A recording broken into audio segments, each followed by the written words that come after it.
I discovered what a pension was today. Most of you probably know it as a 401k, but a pension is what was available to a worker before a 401k was even an option. And what the United States decided silently, collectively, the corporations specifically, was that pensions were too expensive for the corporation. They were too good for the employee. Because a pension guaranteed that regardless of how the stock market performs, regardless of how the company does financially, they will continue to pay their former employee that has retired until they die. Now, all roads lead back to Reagan. So around this era, you can imagine some corporations looked at that and they're like, hold on, this is really expensive. How can we cut this overhead? How can we reduce how expensive it is to pay people that spent their lives working with our organization, people that we owe everything to because they made us millions of dollars in profit while they got paid a base wage? And the answer was very simple. Take it away from them.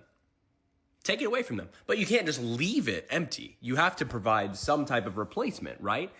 This is where the replacement comes into play. The 401k was implemented as a retirement plan where the financial burden of responsibility is now on the employee. It's on the individual. Now you might say, well, hold on, but my company matches. So if I invest, let's just say best case scenario, every dollar you invest, you have an organization that'll invest the exact same amount of money. That's not a deal for you. Let's say you put in about $10,000 in a year into your 401k. And so your company matches it and they give you $10,000 a year into your 401k as well. You would think to yourself, wow, I've got $20,000 in my 401k and I only had to put in 10. Well, that company's $10,000 gets written off on their taxes. It is now deductible income. It is income they can take away from their actual revenue, which gives them a tax break at the end of the year. So they don't give you the full 10,000. They give you the 10,000, you don't get it, and they don't actually have to end up paying the full 10,000. You're not allowed to touch those funds until you leave the organization that's managing the 401k, or you reach 59 and a half, which at this point, I don't know anybody reaching 59 and a half that's able to actually retire. Let alone actually get out and go on a vacation that's worth anything, because everyone's knees are clicking and everyone's backs are all fucked up because we have really bad healthcare too. That's another topic.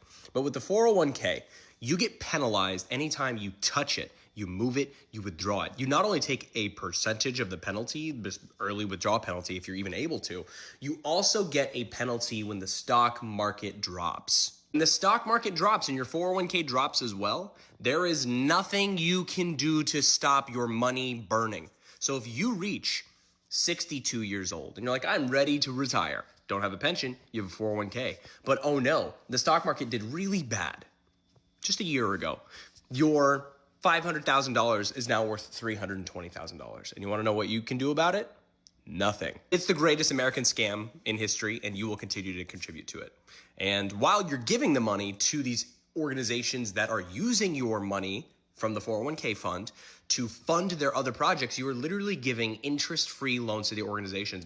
Not only interest-free, they pay you like 1% while they rake in billions of dollars off of your investments because they're getting free capital to give to other bigwigs. And there's nothing you can do about that as long as you continue to contribute. So the fix is stop contributing to your 401ks. This is not financial advice if you do not want to contribute